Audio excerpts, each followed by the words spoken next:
अभी कुछ समय पहले भारत के यूनियन रोड ट्रांसपोर्ट और हाईवे मिनिस्टर नितिन गडकरी जी भारत में रोड डेवलपमेंट पर एक प्रेस कॉन्फ्रेंस को ब्रीफ करते हैं। उनके अकॉर्डिंग इंडिया का रोड नेटवर्क वर्ल्ड का सेकंड लार्जेस्ट रोड नेटवर्क बन चुका है यूनाइटेड स्टेट्स के बाद।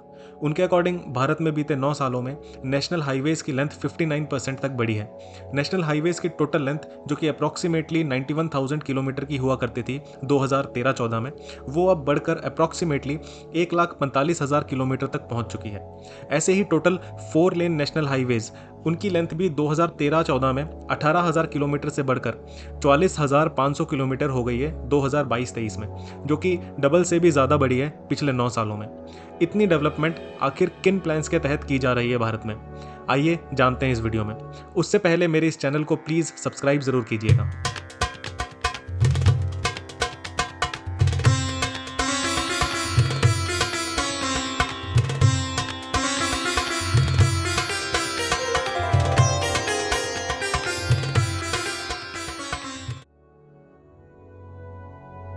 आपको याद होगा साल 2020 में जब इंडियन आर्मी और चाइनीज आर्मी के बीच एक हिंसक झड़प हुई थी।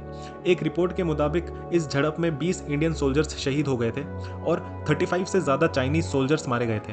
ये 60 सालों में पहली बार था जब इंडिया और चाइना के रिलेशंस इतने ज़्यादा खराब हो गए थे। इसके बाद से भारत सरकार ने बॉर्डर्स के आसपास के एरियाज़ की कनेक्टिविटी पर काफ़ी जोर देना शुरू कर दिया। बॉर्डर रोड ऑर्गेनाइजेशन जो कि मिनिस्ट्री ऑफ डिफेंस के अंडर काम करती है, ये ऑर्गेनाइजेशन वो रोड्स बनाती है जो कि इंडियन आर्म्ड फोर्सेस के लिए प्रायोरिटी पर होती हैं। इन्हीं इंडो चाइना टेंशंस के चलते बीआरओ ने बीते 3 से 4 सालों में लगभग 2400 किलोमीटर रोड्स कंस्ट्रक्ट की हैं, जिनमें से 60% रोड्स सिर्फ चाइना बॉर्डर पर बनाई गई हैं। इसमें सबसे ज़्यादा 507 किलोमीटर लेंथ की रोड्स अरुणाचल प्रदेश में बनाई गई हैं, 453 किलोमीटर लद्दाख रीजन में, लगभग 343 किलोमीटर की रोड्स उत्तराखंड में, 164 किलोमीटर की रोड्स सिक्किम में और अप्रॉक्सीमेटली 40 किलोमीटर की रोड्स हिमाचल प्रदेश में बनाई गई हैं। बाकी की रिमेनिंग 750 किलोमीटर रोड्स पाकिस्तान के बॉर्डर के आसपास के लगते एरियाज में जैसे कि जम्मू कश्मीर और राजस्थान में कंस्ट्रक्ट की गई हैं। सिर्फ रोड्स ही नहीं, बहुत से ब्रिजेस, टनल्स और हेलीपैड्स भी बनाए गए हैं बीते 3 सालों में बॉर्डर एरियाज के आसपास ही।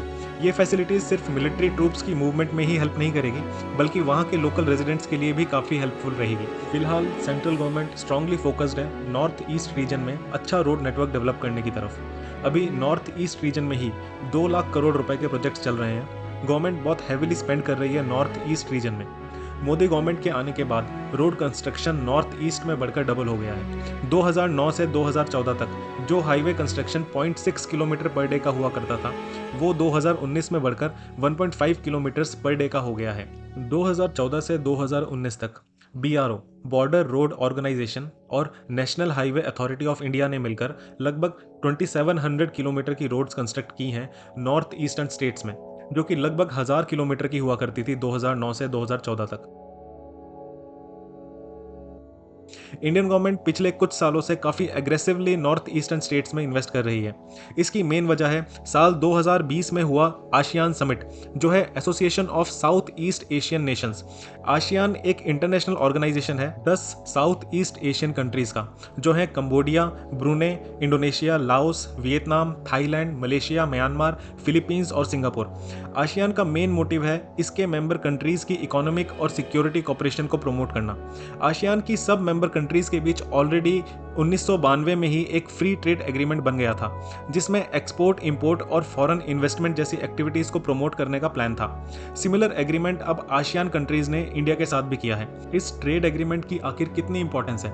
आसियान कंट्रीज की कंबाइंड जीडीपी लगभग 3.2 ट्रिलियन यूएस डॉलर्स है, जो कि एक काफी बड़ी इकोनॉमी है, और इंडिया का जीडीपी भी इस समय 3.9 ट्रिलियन यूएस डॉलर्स के मार्क को टच कर चुका है। फ्री ट्रेड एग्रीमेंट ऐसी 2 बड़ी इकोनॉमीज के बीच में हमेशा बेनिफिशियल रहता है। इसके अलावा ज्यादातर आसियान मेंबर कंट्रीज चाइना की साउथ चाइना सी में दादागिरी से परेशान है, इसीलिए आसियान कंट्रीज के साथ अच्छे रिलेशन आसियान कंट्रीज और इंडिया दोनों के लिए ही बहुत बेनिफिशियल है स्ट्रेटेजिक और इकोनॉमिक पॉइंट ऑफ व्यू से। इसी वजह से मोदी गवर्नमेंट ने कांग्रेस गवर्नमेंट की लुक ईस्ट पॉलिसी को बदलकर एक्ट ईस्ट पॉलिसी कर दिया है। इन्हीं पॉलिसी के तहत 1400 किलोमीटर का एक ट्राइलेटरल हाईवे का कंस्ट्रक्शन अप्रूव किया गया है 2002 में, जो कि भारत के मणिपुर से म्यांमार होते हुए थाईलैंड को कनेक्ट करेगा। इसके बाद 2012 में हाईवे की कंस्ट्रक्शन शुरू हुई और आज लगभग 70% काम हो भी चुका है इस हाईवे की कंस्ट्रक्शन का।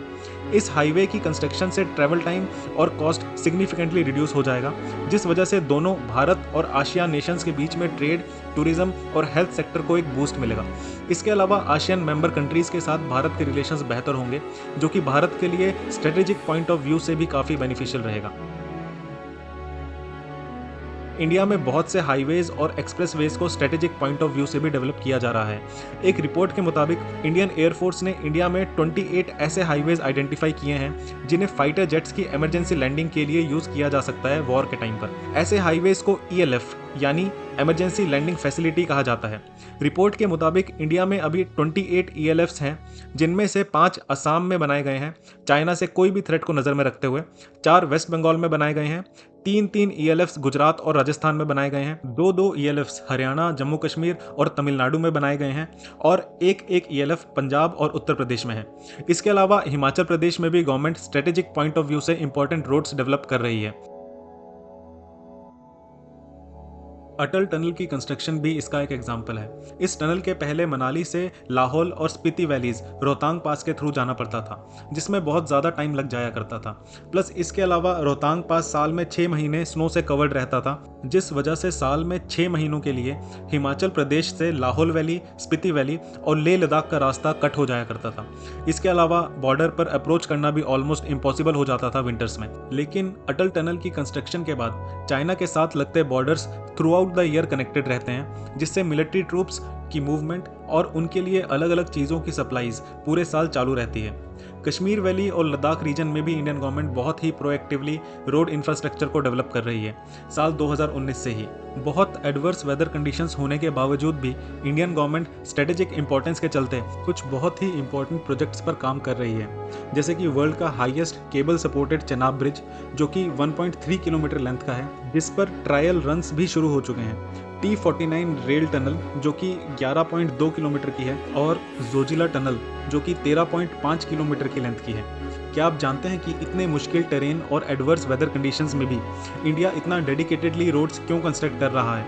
आइए इसको थोड़ा सा डिटेल में समझते हैं। जो काम इंडिया के लीडर्स ने अब शुरू किया है, वही काम यानी कि अच्छी रोड इंफ्रास्ट्रक्चर की डेवलपमेंट का काम चाइना में 1949 में ही शुरू हो चुका था। चाइना के तिब्बत रीजन को जोड़ने वाली रोड ज़ीजियांग नाम के प्रांत से ज़ीजांग, जो कि तिब्बत में है, साल 1958 में ही बनकर तैयार हो चुकी थी। इसके अलावा चाइना ने काराकोरम हाईवे बनाया है, जो कि POK के एरिया से होकर गुजरता है। इसी एरिया से चाइना का CPEC China Pakistan economic corridor भी गुजरता है। इंडिया के नदर्न पार्ट को घेरने की चाइना की इसी स्ट्रेटेजी को काउंटर करने के लिए आज इंडियन गवर्नमेंट काफ़ी प्रोएक्टिवली कश्मीर और लद्दाख वैली में रोड इंफ्रास्ट्रक्चर को डेवलप कर रही है। इंडियन गवर्नमेंट ने साल 2002 में उधमपुर श्रीनगर बारामूला रेलवे लिंक का प्रोजेक्ट का कंस्ट्रक्शन शुरू किया। ये प्रोजेक्ट इंडिया का one of the most strategic projects में से एक माना जाता है। इस रेलवे लिंक की टोटल लेंथ 272 किलोमीटर है। ये प्रोजेक्ट 4 फेसेस में बनाया गया। बारामूला से काजीगुंड सेक्शन, जिसकी लंबाई 118 किलोमीटर है, साल 2009 में कमीशन कर दिया गया। इसके बाद साल 2013 में इसका दूसरा 19 किलोमीटर लंबा सेक्शन को कमीशन किया गया, जो काजीगुंड से बनिहाल को कनेक्ट करता है। फिर इसके बाद साल 2014 में तीसरा 25 किलोमीटर लंबा उधमपुर से कटरा का सेक्शन कमीशन किया गया और अब लास्ट 111 किलोमीटर लंबा सेक्शन जो कि बनिहाल से कटरा को कनेक्ट करेगा और इसकी कमीशनिंग को 2024 में ही प्लान किया गया है। इस पूरे रेल रूट पर टोटल 38 टनल्स हैं, जिसमें T50 नाम की सबसे लंबी 12.7 किलोमीटर की टनल है। इस रेलवे रूट के कंप्लीट होने से रोड के अलावा एक दूसरा ऑल्टरनेटिव ऑल वेदर कनेक्टिविटी वाला ऑप्शन इंडिया के पास आ जाएगा। इस रेलवे प्रोजेक्ट के अलावा गवर्नमेंट का नेशनल हाईवे 44 को भी वाइडन करने का प्रोजेक्ट अभी प्रोग्रेस में है, जिसमें टोटल 14 टनल्स आएंगी। इस हाईवे के फुल्ली फंक्शनल होने के बाद श्रीनगर टू जम्मू सिर्फ 4 घंटे में कवर किया जा सकेगा, जिसमें अभी 12 घंटे तक लग जाते हैं। इस हाईवे पर कुछ सबसे लंबी टनल्स आएंगी, जैसे कि चेनानी नशरी टनल, जिसकी लेंथ लगभग 11 किलोमीटर की है, काजीगुंड बनिहाल टनल जो कि 8.5 किलोमीटर लंबी है। इस हाईवे के आने से मिलिट्री ट्रूप्स किसी भी सिचुएशन में बहुत कम समय में कश्मीर वैली में एंटर कर सकते हैं। सिर्फ कश्मीर वैली ही नहीं, government of India Ladakh region को भी कश्मीर वैली को ऑल वेदर रोड से कनेक्ट करने का प्रोजेक्ट शुरू कर चुकी है 2019 में ही। इस रूट पर 2 मेजर टनल्स हैं, जिसमें से 6.5 किलोमीटर लंबी जेड मोर टनल जो कि गगनगीर और सोनमार्ग को कनेक्ट करती है, ऑलरेडी कंप्लीट की जा चुकी है। जोजिला टनल भी इसी रूट पर है जो कि 13.5 किलोमीटर लंबी है और बनने के बाद ये एशिया की लॉन्गेस्ट टनल होगी। इस जोजिला टनल के आने के बाद जोजिला पास को क्रॉस करने में जस्ट 15 मिनट लगेंगे, जिसमें पहले 4 घंटे लग जाया करते थे। अटल टनल वाले रूट के अलावा लद्दाख और ज़ंस्कार को मनाली से कनेक्ट करने के लिए एक और ऑल वेदर रोड बनाई जा रही है। इस 298 किलोमीटर रोड का 65% काम ऑलरेडी पूरा हो चुका है और उम्मीद है कि 2026 तक ये रोड भी बनकर तैयार हो जाएगी। 2014 से 2021 के अंत तक गवर्नमेंट ऑफ इंडिया ने चाइना के साथ लगती लाइन ऑफ एक्चुअल कंट्रोल के पास बहुत से रोड प्रोजेक्ट्स के कंस्ट्रक्शन शुरू किया। ये सभी रोड स्ट्रेटेजिकली इंपॉर्टेंट है भारत के लिए। फिलहाल इतने प्रोजेक्ट्स को देखते हुए यही लगता है कि गवर्नमेंट ऑफ इंडिया बहुत सीरियसली और प्रोएक्टिवली चाइना और पाकिस्तान के दोनों फ्रंट्स पर इंफ्रास्ट्रक्चर को मजबूत कर रही है, ताकि फ्यूचर में किसी भी तरह की सिचुएशन को ईजिली हैंडल किया जा सके। तो इन सारी रोड डेवलपमेंट से एक बात तो मन में आती ही है कि भारत में रोड का काम बहुत तेज़ी से आगे बढ़ रहा है। जिस स्पीड से काम हो रहा है उससे हमारा रोड नेटवर्क आज वर्ल्ड का 2nd लार्जेस्ट रोड नेटवर्क बन चुका है। हो सकता है आने वाले कुछ सालों में हमारा रोड इंफ्रास्ट्रक्चर वर्ल्ड का बेस्ट रोड इंफ्रास्ट्रक्चर बन जाए।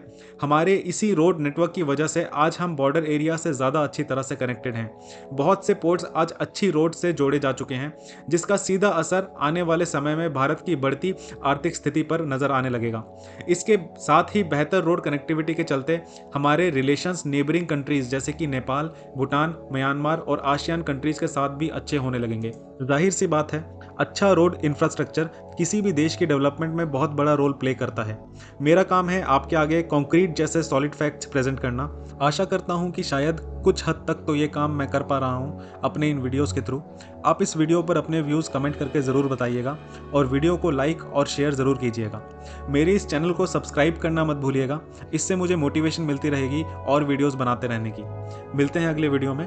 जय हिंद।